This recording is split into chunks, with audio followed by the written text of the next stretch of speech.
Okay, ji. So we were talking about the schedule management plan, और मैंने आपको ये बताया कि जो plans हैं हमारे, चाहे वो schedule management plan हो, चाहे cost management plan हो, ये दोनों ना closely related हैं. वो किस तरह? दोनों के अंदर एक जगह हमें अपनी हर एक्टिविटी की जो ड्यूरेशन है कि इस एक्टिविटी पे कितना ड्यूरेशन लगेगा, इस पे कितना ड्यूरेशन लगेगा, ये मुझे एस्टिमेट करना है. तो एस्टिमेट एक्टिविटी की ड्यूरेशन भी होती है और हर एक्टिविटी की जो कॉस्ट की रिक्वायरमेंट है वो भी एस्टिमेट होगी. तो दैट मीन्स मुझे ये बताना होगा कि स्केड्यूल के केस में एस्टिमेट आपने डेज में करना है, आपने आवर्स में करना है, आपने वीक्स में करना है, मंथ्स में करना है, ईयर्स में करना है. तो वो जो यूनिट है वो मुझे बतानी पड़ेगी. और बिल्कुल इसी तरह मैं जब कॉस्ट के एस्टिमेट करूंगा तो मुझे बताना होगा कि मुझे रुपीस में करना है, डॉलर्स में करना है एंड सो ऑन. वो कैसे होगा? अच्छा, फिर मुझे कोई एक डिफाइनिंग इक्वेशन या वो भी चाहिए होगा. मुझे अपने कैलेंडर डिफाइन करना होगा कि भाई मैं वीकेंड पे भी काम करूंगा या नहीं करूंगा, हफ्ते में 2 दिन 5 दिन काम करूंगा नहीं करूंगा, मेरा वर्क आवर्स 8 घंटे के होंगे या नहीं होंगे, वगैरह वगैरह.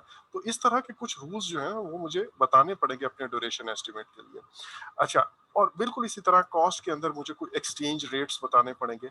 अच्छा, देन मैं ये कहता हूँ कि कितने एक्यूरेट क्या होंगे, लाइक एस्टिमेट जो मेरा है तो मैं कितने कॉन्फिडेंटली कह सकता हूँ कि यार प्लस माइनस 5% ये होगा जो मैंने दिन बताए हैं. लाइक अभी हम कह रहे थे कि 430 डेज लगेंगे, मैक्सिमम भी वेरिएशन आई तो +-5. क्या मुझे इतने एक्यूरेट चाहिए, या मैं कहता हूँ नहीं यार इतने एक्यूरेट की जरूरत नहीं है, क्योंकि जितने एक्यूरेट एस्टिमेट आप लेने की कोशिश करेंगे वो एस्टिमेट प्रोड्यूस करने के लिए ज्यादा मेहनत, ज्यादा टाइम और ज्यादा खर्चा आपका होता है. आप बहुत कुछ सारी चीजें मार्केट में भी आपको सर्च करनी पड़े. लेकिन अगर मैं कहता हूँ कि नहीं यार +-10% भी ठीक है, इतना इतना रिलैक्स रहना चाहिए. Same goes for cost. आप जो एस्टिमेट लगाते हैं वो कितने एक्यूरेट होंगे, ये आपको कॉस्ट में भी बताना पड़ता है. फिर मुझे कोई राउंड ऑफ करने हैं नहीं करना, वो मुझे बताना है. स्पेशली पैसों के केस में तो मैं लाजमी बताऊंगा कि यार जब 60 लाख का एक प्रोजेक्ट का वो बजट बन रहा है तो क्या मैं 60 लाख के साथ आगे 123 रुपीज भी लिखूंगा या नहीं करूंगा. बिल्कुल इसी तरह अगर मैं 430 डेज एंड 3 आवर्स बन रहा है तो 3 आवर्स लिखूंगा या नहीं लिखूंगा. तो इस तरह की कुछ चीजें जो दोनों में होगी. फिर मुझे अपनी परफॉर्मेंस मैयर करनी है, तो मैं कैसे मैयर करूंगा, कितने घंटे का काम हो गया है नहीं हुआ. अच्छा, वो कितने कितने दिन बाद मुझे जिसको हम वर्क परफॉर्मेंस डाटा है वो कलेक्ट करना है regarding schedule.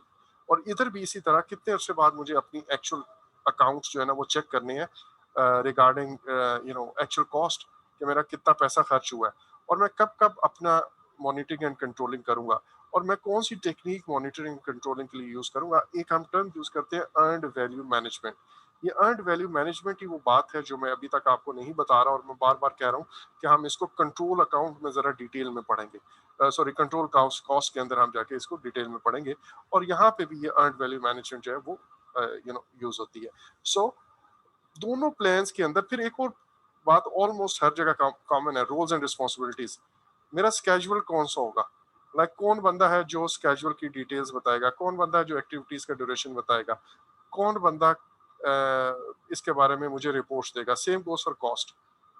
Roles and responsibilities about schedule, roles and responsibilities about cost, वो कॉस्ट मैनेजमेंट प्लान में होगी. फिर सॉफ्टवेयर कौन सा यूज करना है, is there any specific software जो मुझे स्केड्यूलिंग के लिए यूज करना है, and is there any specific software जो कॉस्टिंग के लिए यूज करना है. सो दोनों के अंदर मोर और लेस एक तरह की चीजें हैं. अब हम जरा देखते हैं कि स्केड्यूल मैनेजमेंट प्लान के अंदर क्या कुछ है. I have already covered these points. Plan के अंदर इन जनरल होता यही है कि how you are going to plan.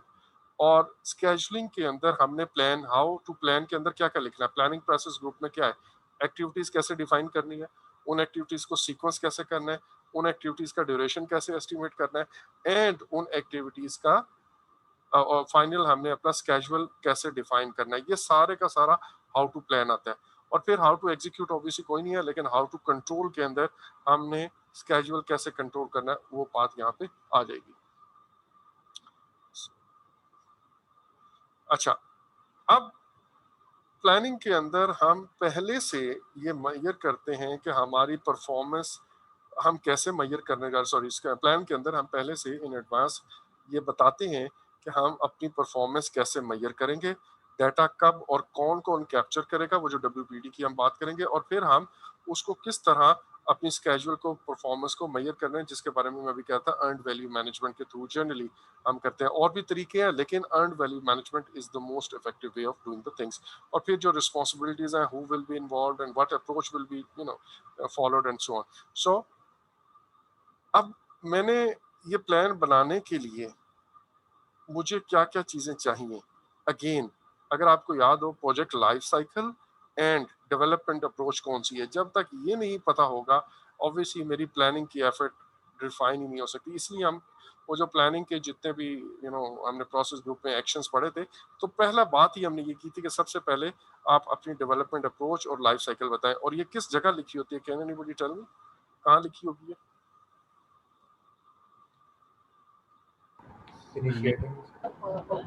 तो प्लानिंग में, प्लानिंग में कहाँ, किस चीज में लिखी होगी? फर्स्ट पार्ट, सबसे फर्स्ट प्रोसेस होता है इंटीग्रेशन में। इंटीग्रेशन में लिखते हैं प्रोजेक्ट मैनेजमेंट प्लान के अंदर। मेरा प्रोजेक्ट मैनेजमेंट प्लान के अंदर क्या कुछ होता है? 12 प्लान्स होते हैं, 3 बेसलाइंस होती हैं, और 2 चीजें कुछ और होती हैं। ये है वो 2 चीजें जो मैं बार बार बता रहा हूँ। ये प्रोजेक्ट मैनेजमेंट प्लान के अंदर पहली 2 चीजें यही बनती है। उसके बाद फिर बाकी नीचे सारे प्लान बनते हैं, क्योंकि इन्हीं को सामने रख के कि क्या मैंने प्लान ड्रिवन अप्रोच फॉलो करनी है। अगर प्लान ड्रिवन करनी है तो मेरे प्लान पहले दिन से आखिरी दिन तक के होंगे, पूरे प्रोजेक्ट के होंगे। लेकिन अगर चेंज ड्रिवन करनी है तो जाहिर है मैं आइटरेशंस में छोटे छोटे प्लान बनाऊंगा।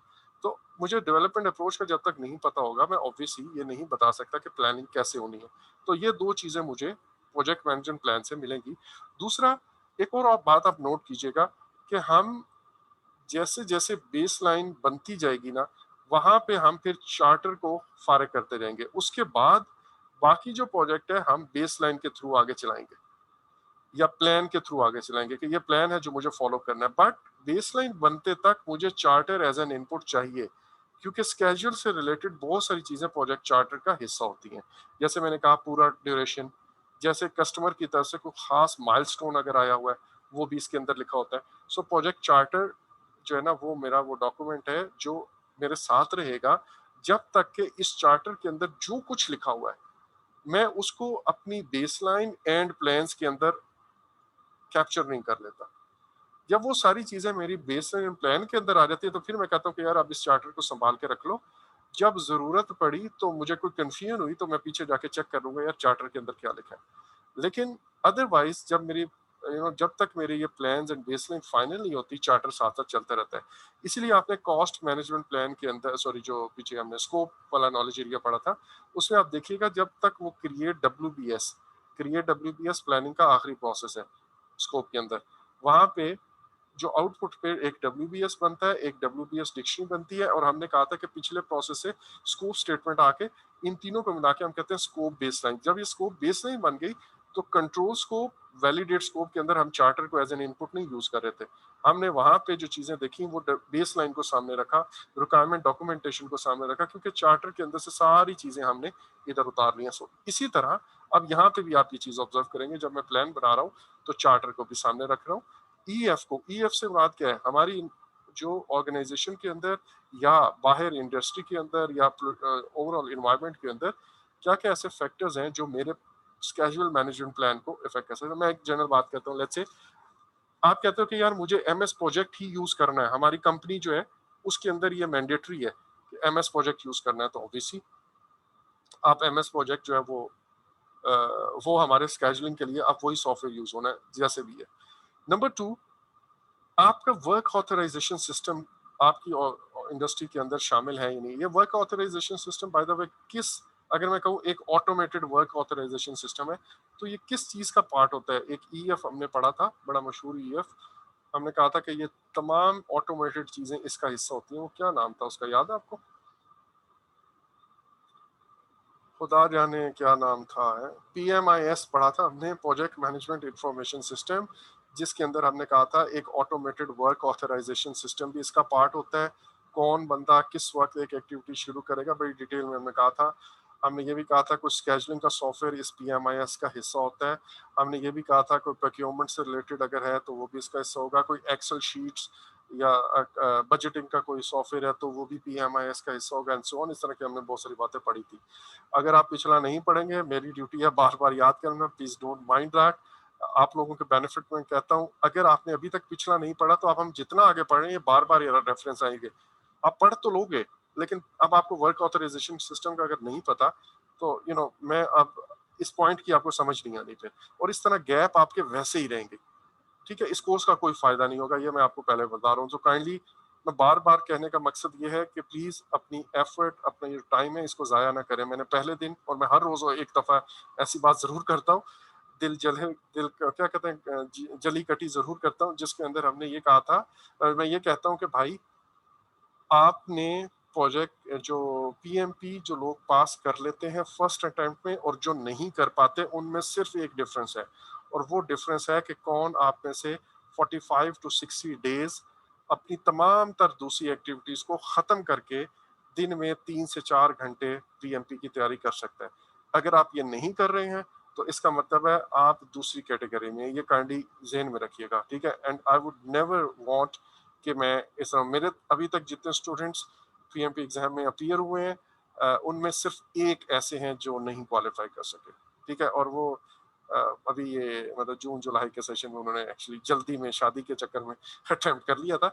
सो अदरवाइज मेरा 100% सक्सेस रेट है। तो आई वुड नेवर लाइक, अब ये एक मुझे बताना पड़ता है, इससे पहले मैं बड़े धड़ल्ले से कहता था कि मेरा 100% रिजल्ट है, सो मैं आपको कभी भी अपीयर ही नहीं होने दूंगा। अगर आप छुप के होगे तो और बात है।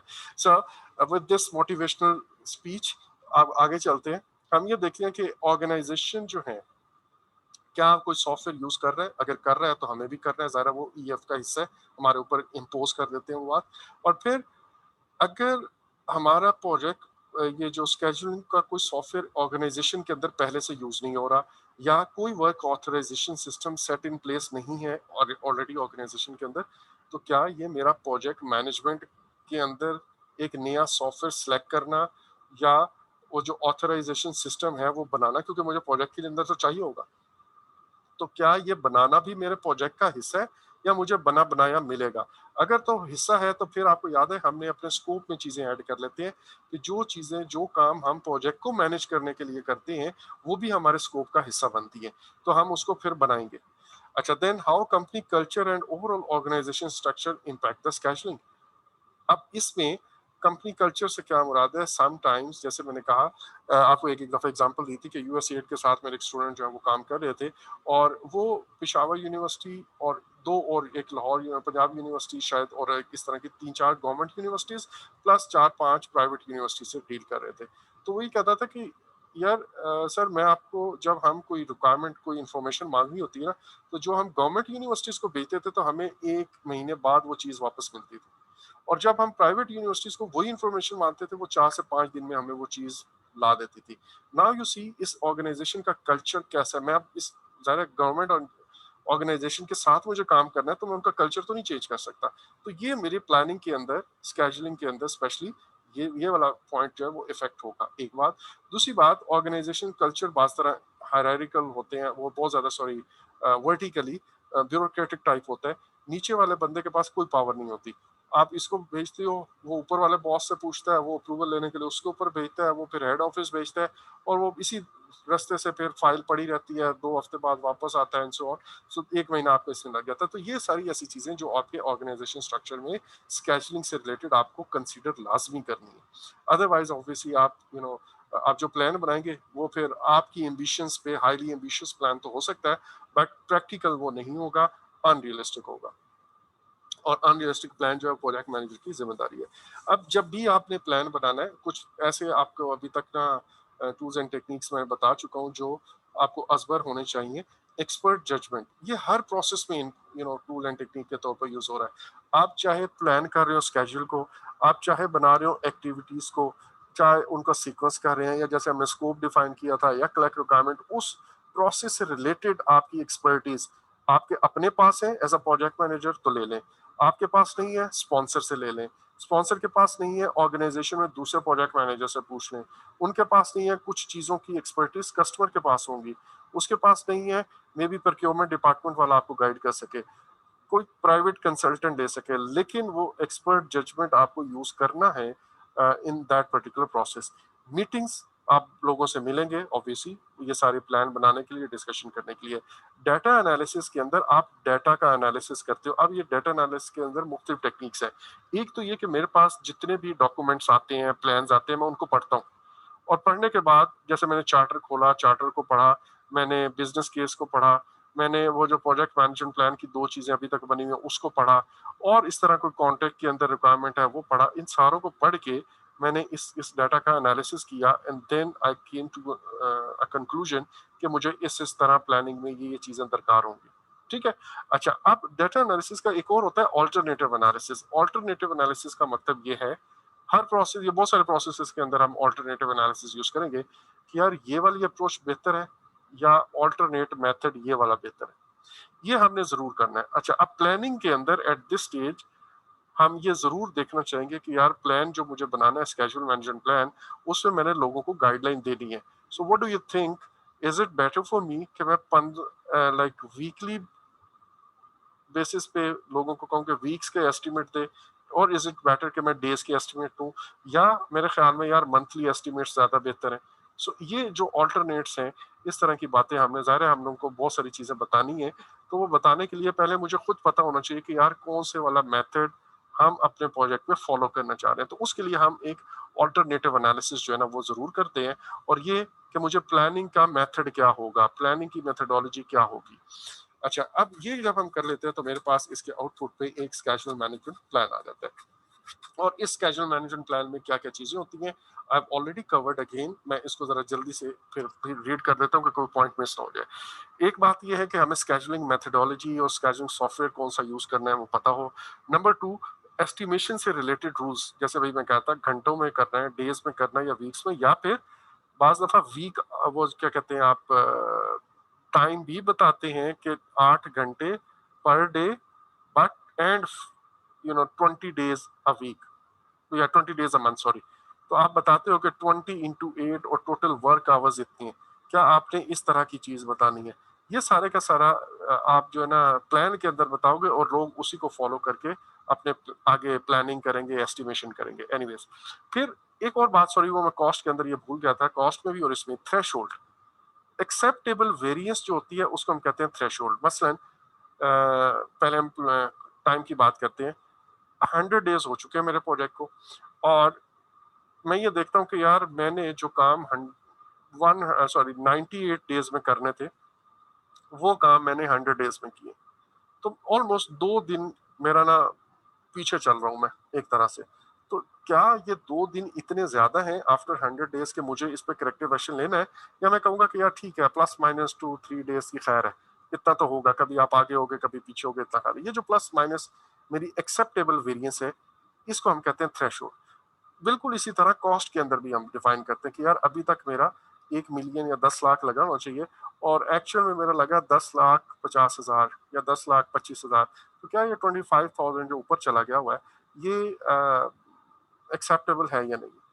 ठीक है, ये मैंने एक्सेप्टेबल वेरिएंस के अंदर आता ही नहीं, तो इसको हम थ्रेशोल्ड कहते हैं। सो आप थ्रेशोल्ड लाजमी बताओगे कि मैंने कितनी हद तक वेरिएंस काबिल कबूल है। फिर performance measures to be used, ये जो परफॉर्मेंस मेजर, अगेन ये अर्नड वैल्यू मैनेजमेंट से रिलेटेड है। इसको हम बड़े आराम से एक ही दफा पढ़ेंगे, तो इस डियर विद दिस ये हम आखिर पे एक ही दफा इसको डिस्कस करेंगे कंट्रोल कॉस्ट के अंदर। And then a plan for how schedule variance will be managed, और जब ये वेरिएंस आई है तो उस वेरिएंस को मैनेज कैसे करना है, ये एक बहुत इंपॉर्टेंट बात है। देखिए, क्या आप ओवर टाइम लगा सकते हैं? क्या आप रात की शिफ्टें लगा सकते हैं या नहीं लगा सकते? क्या आप ऑर्गेनाइजेशन से बाहर से रिसोर्सेज ला के उसको, प्रोजेक्ट को जल्दी खत्म करने की, या कोई एक्टिविटी लेट हो रही है यानी कि वेरिएंस आ गई है, उस वेरिएंस को किल करने की कोशिश कर सकते हैं? अगर ये सारी चीजें अलाउड ही ना हो तो फिर आप क्या करेंगे? सो उसके बारे में आप जनरल गाइडलाइंस देते हैं कि फर्स्ट प्रायोरिटी मेरी लेट्स से ये है कि अगर वेरिएंस आए तो कोशिश की जाए कि इस तरह हल हो, ये भी ना हो तो फिर आप इस तरह हल करें, ये भी ना हो तो फिर आप मे बी ओवर टाइम लगा लें, और अगर लेट्स से ये भी ना हो तो फिर आप सो एंड सो करें, बट ये जो भी काम करेंगे इसका approval so and so person से ले लें। अब ये वो चीज है जो आप वेरिएंस को मैनेजमेंट के लिए गाइडलाइन देते हो। उसके बाद है स्केजुअल चेंज कंट्रोल प्रोसीजर्स। अब जैसे मैंने आपको कहा था कि चेंज मैनेजमेंट प्लान अलग से भी बन सकता है, और चेंजेस या फिर हम हर नॉलेज एरिया के अंदर जो चेंज मैनेज करनी है आपने, वो आप हर हर नॉलेज एरिया का अलग से बना दें। rather than having a separate change management plan, आप हर नॉलेज एरिया का कॉस्ट का अलग, स्केजुलिंग का अलग, जो चेंजेस से रिलेटेड के चेंजेस कैसे डील होंगे स्केजुअल से रिलेटेड, उसका प्लान यहाँ पे मेंशन कर दे। तो एक तरह से ये प्लान एग्जिस्ट तो जरूर करेगा but not as a separate plan. PMP के लिए आपने ये लाजमी याद रखना कि ये प्लान होता जरूर है, चाहे सेपरेट डॉक्यूमेंट के तौर पे हो या चाहे हर नॉलेज एरिया के अंदर आप चेंजेस का प्लान मेंशन कर दो, चेंजेस कैसे मैनेज होगी। अच्छा, फिर कौन सी स्केड्यूल से रिलेटेड रिपोर्ट्स क्या क्या होंगी, उन रिपोर्ट्स की फ्रीक्वेंसी क्या होगी, उन रिपोर्ट्स का फॉर्मेट क्या होगा, ये भी आप मेंशन करते हो कि यार स्केड्यूल के जनरली फ्रीक्वेंसी वगैरह हम कम्युनिकेशन मैनेजमेंट प्लान के अंदर भी मेंशन करते हैं, बट एट दिस स्टेज उनकी जो फॉर्मेट है वो लाजमी डिफाइन करना है कि यार स्केड्यूल अगर मुझे दिखाना है तो क्या मैं कोई चार्ट बनाऊंगा, कोई टेबल बनाऊंगा या अंग्रेजी डिस्क्रिप्टिव फॉर्म में लिखूंगा, पीछे कहानी क्या है, किस तरह बनाना है, ये मुझे लाजमी यहाँ पे डिफाइन करना है। फिर ये जो हमारे पास आइटरेटिव जो अप्रोच है या एजाइल अप्रोच है, उसके अंदर मैंने आपको बताया था कि हम 5 दिन की एक आइट्रेशन कर सकते हैं, 7 दिन की कर सकते हैं, 10 दिन की कर सकते हैं, मे बी 14 डेज, जनरली इससे ज्यादा नहीं होती।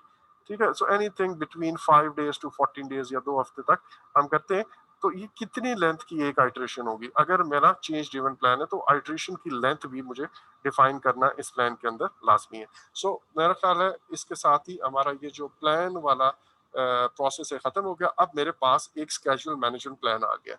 इस प्लान को सामने रखते हुए मैंने सारी एक्टिविटीज करनी है, मुझे डिफाइन एक्टिविटीज भी, सॉरी सारे प्रोसेसेस फॉलो करने हैं, डिफाइन एक्टिविटीज भी चेंज मैनेजमेंट प्लान के साथ करूंगा सामने रख के। उसके बाद आगे अगला प्रोसेस है सीक्वेंस एक्टिविटीज का, वो भी मैं चेंज मैनेजमेंट प्लान को एज अ रेफरेंस लूंगा।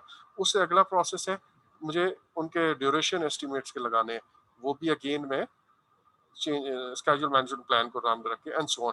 तो जितने भी प्रोसेसेस चाहे प्लानिंग में है और चाहे कंट्रोल स्केड्यूल है, इन सारों को मैंने फॉलो किस तरह करना है, किन गाइडलाइंस के मुताबिक करना है, जो अभी मैंने स्केड्यूल मैनेजमेंट प्लान के अंदर सारी गाइडलाइंस बनाई हुई है कि एस्टिमेट्स कैसे करने हैं, सीक्वेंस कैसे करना है, डेज में करना है, आवर्स में करना है एंड सो ऑन।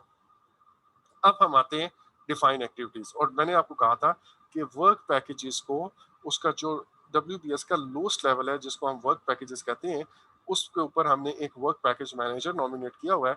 अब टाइम आ गया है कि हम उन वर्क पैकेजेस को ब्रेक डाउन करें इनटू फर्दर एक्टिविटीज। और मैंने आपको कहा कि ये एक्टिविटीज बेसिकली कौन करेगा, बेहतर है कि वो लोग करें जिन्होंने एक्चुअल में उस प्रोजेक्ट पे काम करना है, उस वर्क पैकेज पे स्पेसिफिकली काम करना है। लेकिन अगर वो नहीं है तो कम से कम उससे रिलेटेड कोई लोग हों जो ये काम कर रहे हो। और उसके लिए हमने एक प्लानिंग टीम का जिक्र किया हुआ है, बार बार काफी दफा मैं एक्सप्लेन कर चुका हूँ। अच्छा, समटाइम्स जो स्पेशली छोटे प्रोजेक्ट्स हैं, छोटे प्रोजेक्ट्स में आप क्या करते हो, दो प्रोसेसेस को ना ऑलमोस्ट इकट्ठा या एक ही साथ कर लेते हो। जब मैं क्रिएट WBS कर रहा था, यानी कि जब मैं WBS बना रहा था, उसी वक्त WBS के हिस्से के तौर पर नहीं बट अलग से मैंने साथ ही एक्टिविटीज की लिस्ट भी बना लेता। छोटे प्रोजेक्ट्स में जब मेरे पास ये WBS के वर्क पैकेजेस बन गए, तो मैं साथ ही उन इन लोगों ने जिन्होंने वर्क पैकेज पे काम करना है उनके साथ बैठ के, छोटा प्रोजेक्ट है तो मैं यहाँ पे ये वाला प्रोसेस डिफाइंड एक्टिविटीज का भी कर लेता हूँ। और ये जैसी प्रोसेस देखें मेरे पास हो जाएगा ना ये वर्क पैकेजेस से, और मैंने हर वर्क पैकेजेस की एक्टिविटीज बना ली है, तो इसका फायदा ये होगा, मतलब चाहे अभी बनाऊं या अलग से प्रोसेस के तौर बनाऊं, इसके बाद मैं ये एक्टिविटीज की लिस्ट कॉस्ट वाले को भी दे दूंगा और वो कॉस्ट के एस्टिमेट इन पे लगाना शुरू कर देगा। मैं रिसोर्स मैनेजमेंट वाले को भी दे दूंगा और वो इसके ऊपर रिसोर्सेज के एस्टिमेट लगाना शुरू कर देगा। ठीक है, और मैं खुद लेट से स्केड्यूल के अंदर हूँ, तो मैं स्केड्यूल मैनेजमेंट के अंदर ये काम शुरू कर दूंगा कि यार मुझे ये करना है। अच्छा, और इसी तरह में भी प्रोक्योरमेंट वाला, इससे रिलेटेड HR वाला, जैसे ही रिसोर्सेज फाइनल हो जाए तो हमें पता चल जाएगा कौन सी रिसोर्सेज हमारे पास है, कौन सी बाहर से देनी है। तो समटाइम्स हम पिछला प्रोसेस जो क्रिएट WBS है उसी के अंदर या उसी के साथ, अंदर तो नहीं कहना चाहिए, होगा ये सेपरेट प्रोसेस ही, लेकिन एक ही नशिस्त में आप दोनों प्रोसेस इकट्ठे बैठ के कर सकते हो फॉर स्मॉलर प्रोजेक्ट स्पेशली। अच्छा, अब मुझे इन चीजों को, ये जो मुझे लिस्ट बनानी है उसके लिए क्या क्या चीजें चाहिए। पहली बात तो मैंने कहा कि जो मेरा स्केजुअल मैनेजमेंट प्लान है वो स्केजुलिंग से रिलेटेड तमाम प्रोसेस में एज एन इनपुट आएगा, क्योंकि उसी के अंदर लिखा हुआ है एक्टिविटीज कैसे डिफाइन करनी है, सीक्वेंस कैसे करनी है, एस्टिमेट कैसे लगाने हैं, स्केड्यूल कैसे डेवलप करना है, स्केड्यूल कंट्रोल कैसे करना है, तो अभी हमें एक्टिविटीज डिफाइन करनी है, तो इसके रिलेटेड गाइडलाइंस मुझे स्केड्यूल मैनेजमेंट प्लान में मिली है। दूसरी चीज है स्कोप बेसलाइन। स्कोप बेसलाइन क्यों? क्योंकि इस बेसलाइन के अंदर WBS और WBS डिक्शनरी है। अच्छा, अब जब मैं लेट से WBS के अंदर जो वर्क पैकेज है, उस वर्क पैकेज को मैंने ब्रेक डाउन कर लिया और एक्टिविटीज की लिस्ट आ गई, तो WBS डिक्शनरी के अंदर समटाइम्स मैंने आपको कहा था कि कुछ चीजें शुरू में नहीं होती हैं। वहां पे इस WBS के अंदर क्या क्या रिसोर्सेज की रिक्वायरमेंट है, इसका क्या ड्यूरेशन है, हो सकता है एट दिस स्टेज मुझे जब एक्टिविटीज मिल जाए तो मैं कहूँगा यार WBS के इस अलॉटमेंट में ये एक्टिविटीज है, मुझे अगर वहां पे भी नोट करना है तो मैं वहां पे भी नोट कर सकता हूँ। अच्छा, फिर ओपीएस इसमें बड़ा हेल्प करते हैं। पिछले जो मैंने सिमिलर प्रोजेक्ट किया था, उस प्रोजेक्ट को परफॉर्म करने के लिए मैंने क्या क्या एक्टिविटीज की थी, हो सकता है मुझे वहां से मिल जाए, या PMO ने टेम्पलेट्स बना के दियो कि यार इस टाइप का जो प्रोजेक्ट होता है उसकी एक्टिविटीज की लिस्ट ये बनती है, उसके अंदर वर्क पैकेज ये होते हैं, एक्टिविटीज ये होती हैं, तो आप ये बना लें और एक दफा नजर दौड़ा लें। ये प्लान के अंदर जनरली लिखा होता है कि आप एक दफा ये देख लें कि आपके प्रोजेक्ट से रिलेटेड कुछ स्पेसिफिक तो नहीं है, ठीक है टेम्पलेट फॉलो करें, लेकिन समटाइम्स टेम्पलेट तो जनरल टेम्पलेट है। अब आपके प्रोजेक्ट के अंदर हो सकता है कोई एक खास एक्टिविटी इंपॉर्टेंट हो, या वो सिर्फ आपके प्रोजेक्ट के साथ यूनिक हो, क्योंकि प्रोजेक्ट यूनिक होते हैं। अच्छा, एक और बात मैं पीछे भूल गया था, अभी मेरे जहन में आई थी, ठहरिए, रिगार्डिंग प्लान। हाँ, मैंने आपको उसमें बता रहा था कि जो चेंज मैनेजमेंट प्लान अलग से होगा, ठीक है, लेट्स से अलग से है, तो मैं स्केड्यूल मैनेजमेंट प्लान के अंदर एक हेडिंग डालूंगा और वो मैं कहूंगा managing changes related to schedule या स्केड्यूल रिलेटेड चेंजेस, और वहां पे मैं लिख दूंगा all change request regarding schedule shall follow the details or manage change management plan given in the change management plan, sorry, change procedure given in the change management plan। एक line ये लिख जरूर दूंगा, चाहे मेरा सेपरेट चेंज मैनेजमेंट प्लान है, ताकि लोगों को पता चल जाए कि यार हाँ there exist a change management plan और मुझे वो फॉलो करना है। एनीवेज, अच्छा, ओपीएस की बात कर दी कि पुरानी एक्टिविटीज की लिस्ट है या कोई टेम्पलेट्स बन गए हुए हैं या कोई हिस्टोरिकल इंफॉर्मेशन है, हम वहां से ले सकते हैं। अच्छा, अब एक आपने ये कर लेना है कि टीम को आपने इस प्रोसेस में इन्वॉल्व करना है, जिसको मैं काफी दफा ये चीज बता दूंगा। उसका फायदा ये होता है कि एक तो टीम को खुद क्लैरिटी आ जाती है, टीम का बाइन उसमें अचीव मिल जाता है, हमें उनकी कमिटमेंट बढ़ जाती है, और फिर वो ज्यादा बेहतर तरीके से, कंप्लीट और एक्यूरेट तरीके से उससे रिलेटेड एस्टिमेट कर सकते हैं, वरना कुछ एक्टिविटीज हो सकता है मिस हो जाए। अच्छा, अब एक और इंटरेस्टिंग बात ये है, मैं अभी डिकम्पोजिशन पे आता हूँ, वो आगे किसी जगह लिखी होगी, बहरहाल आप पढ़ लीजिएगा। वो इंटरेस्टिंग बात ये है कि समटाइम्स मैं एक, लेट्स से हम एक्सपर्ट्स बैठे हुए हैं या टीम मेंबर्स बैठे हुए हैं, जो भी, हम कुछ एक्टिविटीज नोट डाउन कर रहे हैं, ये वर्क पैकेज है। अच्छा, अब वहां पे एक एक्टिविटी ऐसी नजर आती है मुझे, या कोई कहता है कि यार ये भी एक काम तो हमने करना है, और मैं कहता हूँ यार करना तो है, लेकिन ये इस वर्क पैकेज का तो पार्ट नहीं है, तो ये कहाँ होगा? तो मैं थोड़ा सा उस बात को रेज करता हूँ, किसी और से डिस्कस करता हूँ, प्रोजेक्ट मैनेजर के, सर ये एक एक्टिविटी है, हमारे टीम वाले कह रहे हैं होती तो है, लेकिन ये इस वर्क पैकेज का हिस्सा नहीं बनती। आपने जितने भी वर्क पैकेज बनाए हुए ऊपर, उसमें से ये किसी का भी हिस्सा नहीं आ रही, तो ये एक्टिविटी कहीं मिस हो रही है, आप काइंडली चेक करें, ऊपर आपके WBS के अंदर कोई चीज मिसिंग है। तो समटाइम्स ये भी होता है कि आपको एक्टिविटी याद आती है और उससे रिलेटेड फिर WBS अपडेट करना पड़ता है, ठीक है, और इसीलिए इसके आउटपुट पे आप एज एन आउटपुट देखेंगे कि आपका WBS अपडेट हो रहा होगा। खैर, अच्छा, अब डीकम्पोजिशन का मतलब मैंने आपको कल बड़ी डिटेल में बता दिया था कि आप हायर पीसेस या लार्जर वर्क पीसेस को ब्रेक डाउन करते हो इनटू स्मॉलर मैनेजेबल पीसेस। अब ये चीज है डीकम्पोजिशन। जब हम WBS के अंदर ये बात कर रहे होते हैं तो हम कहते हैं कि काम को वर्क पैकेजेस तक ब्रेक डाउन करना, लेकिन जब हम डिफाइन एक्टिविटीज में कर रहे होते हैं तो हम कहते हैं वर्क पैकेजेस को ब्रेक डाउन करना एक्टिविटीज में। इसलिए डीकम्पोजिशन दोनों में यूज हो रही है, लेकिन एग्जाम के क्वेश्चन की स्टेटमेंट के बारे में you should be very careful कि वो क्या कह रहे हैं, डिलीवरेबल्स को डीकम्पोज कर रहे हैं इनटू WBS एलिमेंट्स, या वो एक्टिव सॉरी वर्क पैकेजेस को डीकम्पोज कर रहे हैं एक्टिविटीज में, क्योंकि आपका आंसर इस बेस पे शायद मतलब बदल जाएगा, तो इसके बारे में you have to be careful. अच्छा, उसके बाद रोलिंग वेव प्लानिंग के बारे में वी हैव ऑलरेडी डिस्कस्ड, और वो ये कि sometimes it is quite possible कि मेरा एक प्लान जो है वो WBS और सॉरी वर्क पैकेज हो या प्लानिंग पैकेज हो, वो शायद मैं उसको प्लानिंग पैकेज को तो ऑब्वियसली मैं ब्रेक डाउन नहीं कर सकता, मैं कहता हूँ इसको बाद में देखेंगे। अब ये जो पॉइंट है इसको हम कहते हैं रोलिंग वेव प्लानिंग। एक बात आप याद रखिएगा, अगर आपके प्रोजेक्ट के ऊपर बहुत सारी जगह ऐसी हैं जहां पे आपको लगता है कि यार ये अलग से प्लान नहीं हो सकता, तो इसका मतलब ये है कि यार ये कोई एक प्रोजेक्ट नहीं है, फिर इसको दो प्रोजेक्ट बनाना पड़ेगा। दो प्रोजेक्ट क्यों बनाने पड़ेंगे? क्योंकि मुझे क्लैरिटी नहीं आ रही, और क्लैरिटी ना नहीं आ रही तो इसका मतलब पहले मुझे एक प्रोजेक्ट और करना पड़ेगा या एक फेज और करना पड़ेगा जिसमें ये रिक्वायरमेंट्स को मैं समझूं, पहले डिटेल में देखूं कि यार मुझे उसके बारे में, मैं चीजों को एक्सप्लोर करूं कि मुझे क्या क्या काम करने पड़ेंगे। लाइक अगर आपने हम में से लेट्स से किसी ने भी कोई डैम नहीं बनाया पहले, अब डैम के प्रोजेक्ट पे अगर मैं जाऊंगा तो मैं मुझे पहले में भी 5-6 महीने डैम से रिलेटेड बहुत सारी इंफॉर्मेशन या रिक्वायरमेंट्स उसके बारे में अंडरस्टैंडिंग डेवलप करनी पड़ेगी, तो फिर जाके मैं डैम के ऊपर करूंगा। अदरवाइज क्या होगा, मैं डैम का जैसे प्लान बनाना शुरू करूंगा मैं फंस जाऊंगा कि यार मुझे क्या क्या काम करने। सो मुझे बहुत सारी चीजें मेरे प्रोजेक्ट पे ऐसी होंगी जो अनडिफाइंड होगी। तो मैं इस सिर्फ मतलब मुझे ये नहीं कि यार रोलिंग वेव प्लानिंग मैंने पढ़ ली है तो अब मैं पूरा प्रोजेक्ट रोलिंग वेव प्लानिंग पे छोड़ दूं, ऐसा नहीं।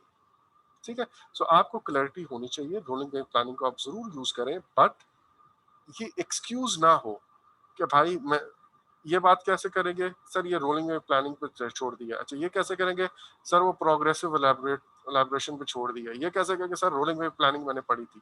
ओ भाई कुछ तो क्लियर होना चाहिए ना। अच्छा अब इसके आउटपुट पे मुझे, मैंने आपको कहा था, एक तो मिलेंगे कुछ अपडेट्स होंगे। वो अपडेट क्या क्या है? मेरा स्केड्यूल मैनेजमेंट प्लान अपडेट हो सकता है, मुझे वो जो स्केड्यूल अगर बना हो, अभी नहीं बना वाई, क्योंकि अभी मेरी कोई भी चीज फाइनल नहीं हुई है। इवन स्कोप बेसलाइन का एक ड्राफ्ट तो बना है फर्स्ट टाइम, लेकिन स्कोप बेसलाइन फाइनल नहीं हुई है। और इसी तरह कॉस्ट बेसलाइन फाइनल हुई। ये वो बात है जब मेरा प्लान फाइनल हो जाता है, बेसलाइन बन जाती है और प्रोजेक्ट एग्जीक्यूटिंग में चला जाता है। 3 महीने, 4 महीने, 5 महीने बाद जब मैं वापस पलट के कुछ हिस्से को, वो जो एक प्लानिंग पैकेज मैंने रखा हुआ था, उसको चीजों को छेड़ता हूँ, तो फिर ये सारा स्कोप भी थोड़ा सा रिफाइन होता है, स्केड्यूल भी रिफाइन होता है, कॉस्ट बेसलाइन भी अपडेट होती है। और इसके लिए ऑब्वियसली चेंज रिक्वेस्ट भी मेरे पास मुझे जनरेट करनी पड़ेगी उस सूरत में। फर्स्ट टाइम तो अभी मैंने आपको वो बार बार प्लानिंग वाली चीज को मैं रेफर करता हूँ, काइंडली चैप्टर 3 की वो जरूर देखिएगा कि अभी तक तो वो चीज फाइनल ही नहीं हुई, प्लान फाइनल ही नहीं हुआ, हमने हर चीज ओपन रखी हुई है। दूसरी बात मैंने कहा कि माइलस्टोन, माइलस्टोन के बाद जो उसकी डेफिनेशन क्या है कि मेरे प्रोजेक्ट के ऊपर होने वाला होने वाला एक या एक से ज्यादा जो सिग्निफिकेंट इवेंट्स हैं, जो आप कहते हैं कि यार ये प्रोमिनेंट इवेंट्स है, ये जब होगा तो मैं कहूंगा कि एक माइलस्टोन अचीव हो गया। माइलस्टोन का ड्यूरेशन नहीं होता, ये याद रखिएगा। इस माइलस्टोन को कंप्लीट करने से पहले में भी बहुत सारी एक्टिविटीज हो, उन एक्टिविटीज का ड्यूरेशन होगा, लेकिन माइलस्टोन का ड्यूरेशन अपना कोई नहीं होता। मैं कहूंगा कि इस डेट को ये काम खत्म हुआ है तो दिस इज माई माइलस्टोन, इसका ड्यूरेशन नहीं होगा कोई। अच्छा अब एक्टिविटी लिस्ट भी मिलती है और मेरे पास माइलस्टोन भी मिलता है। और मैंने कहा था कि माइलस्टोन बाज दफा तो कुछ माइलस्टोन ऐड करवा देती है टॉप मैनेजमेंट अपनी तरफ से एज अ चेक पॉइंट, और फिर प्रोजेक्ट मैनेजर भी नीचे टीम मेंबर्स को की प्रोग्रेस मॉनिटर करने के लिए कहेगा कि जी मैं नेक्स्ट मंथ ये पूछूंगा। मैं आपको कहता हूँ कि जी आपने अभी तक कितने चैप्टर कवर किए, अपने कितने लेट्स से टॉपिक्स कवर कर लिए। सो ये जो मुझे चेक पॉइंट्स रखता हूँ प्रोग्रेस रिपोर्टिंग के लिए, ये भी छोटे छोटे माइलस्टोन होंगे जो मैं खुद से एज अ प्रोजेक्ट मैनेजर में भी ऐड करूंगा। एक्टिविटी लिस्ट के बारे में आई हैव ऑलरेडी कवर्ड कि इस एक्टिविटी लिस्ट के शुरू में तो मे बी सिर्फ आईडी नंबर हो, लेकिन बाद में इस एक्टिविटी के एट्रीब्यूट्स भी ऐड होंगे। एट्रीब्यूट्स क्या है? एट्रीब्यूट्स सॉफ्टवेयर वाले तो इसको समझते होंगे बहुत, मतलब उनके यहाँ ये यूज होती है ये टर्म एट्रीब्यूट्स बहुत कॉमनली। एट्रीब्यूट्स मेरी एक्टिविटी से रिलेटेड जितना भी डाटा है, मसलन एक एक्टिविटी ये है ए, इस एक्टिविटी से पिछली एक्टिविटी प्रीडिसेसर कौन सी है, सक्सेसर कौन सी है, इस एक्टिविटी का ड्यूरेशन क्या है, इस एक्टिविटी की रिसोर्स रिक्वायरमेंट क्या है, इसके ऊपर लीड लगा हुआ है, लैग लगा हुआ है नहीं, एंड सो ऑन। तो ये जितनी भी इंफॉर्मेशन है वो इस एक्टिविटी के एट्रीब्यूट्स हैं। तो हो सकता है शुरू में एट दिस स्टेज सारे एट्रीब्यूट्स मुझे ना पता हो, लेकिन वक्त के साथ साथ जब अगले प्रोसेसेस होंगे तो हम जरूर यू नो इन एक्टिविटीज के ये जो मेरे पास है ना एट्रीब्यूट्स वो हम डिफाइन कर लेंगे। सो अगर मैं ये देखूं, यहाँ पे भी मैंने एक्सपर्ट जजमेंट की और डीकम्पोजिशन की, रोलिंग वेव प्लानिंग की एंड मीटिंग की। You are clear about all these you know tools and techniques. Output में मुझे एक एक्टिविटीज की लिस्ट मिली और एक्टिविटी के एट्रीब्यूट्स मिले। शुरू में शायद वो एट्रीब्यूट्स मेरे पास सारे के सारे ना हो, but as I told you कि आहिस्ता आहिस्ता हम उसको क्लियर करेंगे। फिर मेरे पास माइलस्टोन की एक लिस्ट आएगी, चेंज रिक्वेस्ट भी हो सकती हैं जिसकी बेस पे मेरी स्केड्यूल बेस लाइन या cost baseline as I told you वो चेंज होंगी। लाइक अगर मेरा प्रोजेक्ट बेसलाइन बन गई है, प्रोजेक्ट मैनेजमेंट प्लान फॉलो हो गया, प्रोजेक्ट एग्जीक्यूटिंग में चला गया और एग्जीक्यूटिंग के बाद कोई एक चीज मैंने वापस आके प्लान की है या ऐड करनी पड़ रही है, तो उसके नतीजे में जाहिर है मेरी नया WBS चेंज हो जाएगा। WBS चेंज होगा तो नीचे वर्क पैकेज चेंज होंगे, वर्क पैकेज चेंज होंगे तो हो सकता है एक्टिविटीज की लिस्ट चेंज हो, और जैसे ही वो एक्टिविटीज की लिस्ट चेंज होगी तो मेरी सारी चीजें बेसलाइन भी हिलेगी और कॉस्ट बेसलाइन भी और स्केड्यूल बेसलाइन दोनों इफेक्ट होंगी। अब अगला प्रोसेस है सीक्वेंस एक्टिविटीज का। सीक्वेंस एक्टिविटीज के अंदर जो मेन चीज है ना एज एन आउटपुट, वो आती है एक स्केजुअल नेटवर्क डायग्राम की शक्ल में। इसको सिंपली नेटवर्क डायग्राम भी कहते हैं, इसको प्रोजेक्ट नेटवर्क डायग्राम भी कहते हैं। ये दोनों चीजें इसका मेजर आउटपुट है। नेटवर्क डायग्राम क्या है? बेसिकली एक्टिविटीज को इस तरह अरेंज कर लेना कि मुझे बिल्कुल क्लियरली पता हो कि ये एक एक्टिविटी है, ये इसके बाद कौन सी एक्टिविटी स्टार्ट हो सकती है। लाइक अगर मैं ये कहूँ कि अगर मेरी ये एक्टिविटी कंप्लीट हो गई तो उसके बाद ये एक्टिविटी भी स्टार्ट हो सकती है और ये भी स्टार्ट हो सकती है। ठीक है, अगर जब तक ये कंप्लीट नहीं होती मेरी दोनों ये एक्टिविटी रुकेंगी। सो बेसिकली मैं एक्टिविटीज को सीक्वेंस में लाता हूँ। अब ये दो लेट्स से ये दो एक्टिविटीज ऐसी हो सकती हैं जो उस वक्त तक मैं स्टार्ट नहीं कर सकता जब तक कि ये भी कंप्लीट ना हो और ये भी कंप्लीट ना हो।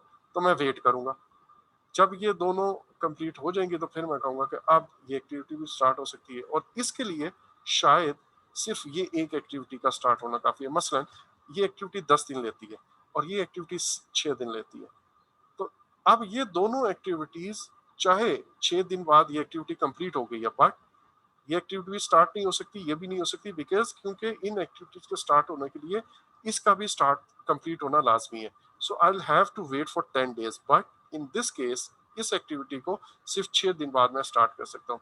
तो सीक्वेंस एक्टिविटीज के अंदर ये जो रिलेशनशिप है, डिपेंडेंसी है एक एक्टिविटी पहले होने की बाद में होने की, ये जो चीज है इसको हम कहते हैं, मतलब इसको सामने रखते हुए मैं एक डायग्राम बनाता हूँ जिसको नेटवर्क डायग्राम कहते हैं। ये नेटवर्क डायग्राम अगले प्रोसेसेस में हम यूज करेंगे। So this is again last minute and we still have 25 minutes, 9 बजे में रहते हैं, तो हम इंशाल्लाह इसी इसी बात से आगे कंटिन्यू करते हैं। जैसे ये कॉल ड्रॉप होती है मैं खुद ही बंद करूँ, आप काइंडली रिज्वाइन कर दें।